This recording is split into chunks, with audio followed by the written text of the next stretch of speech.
আমি হচ্ছে এবার ডাকসু নির্বাচনে কেন্দ্রীয় সদস্য পদে স্বতন্ত্র প্রার্থী হিসেবে অংশগ্রহণ করছি।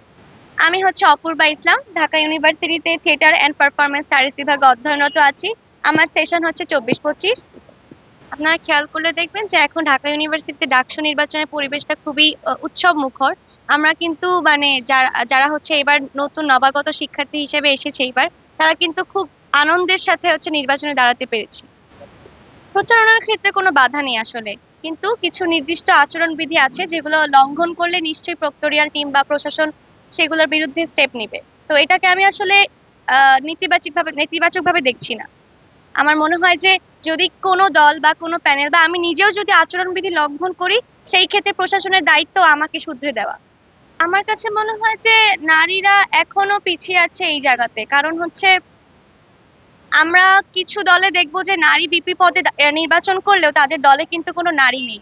তো সেই ক্ষেত্রে মনে হয় যে নারীদের প্রতিবন্ধকতা থেকে যায়, কারণ হচ্ছে সবার পারিবারিক চাপ থাকে বা হচ্ছে আরো কিছু নির্দিষ্ট বিধিমালা থাকে তাদের পারিবারিক কারণে। তো তারা হচ্ছে চাইলেই হচ্ছে নির্বাচন করতে পারছে না।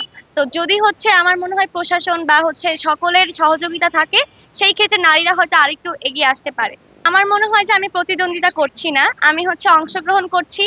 যেই নির্বাচিত হোক, এমন কেউই হোক যে আসলে শিক্ষার্থীদেরকে নিয়ে কাজ করতে চায়, আমি তাকে প্রতিদ্বন্দ্বিতা করে আসিনি। সবাই যে যার জায়গা থেকে যোগ্য। এখনো হচ্ছে এক একটা দল বা এক একজনের তরফ থেকে হচ্ছে ইশতেহারগুলো আসতেছে। তো পুরো ইশতেহার যখন আসবে তখন হচ্ছে শিক্ষার্থীরা যাকে পছন্দ করবে তাকেই ভোট দিবে। আসলে কাউকে এগিয়ে রাখার কিছু নাই, সবাই সবার জায়গা থেকে যোগ্য বলে আমি মনে করি। আমার মনে হয় যে এখন হচ্ছে একটা, যেহেতু উৎসব চলছে, একটা আমেজ চলছে, সবাই যে যার জায়গা থেকে চেষ্টা করছে শিক্ষার্থীদের কাছে পৌঁছানো।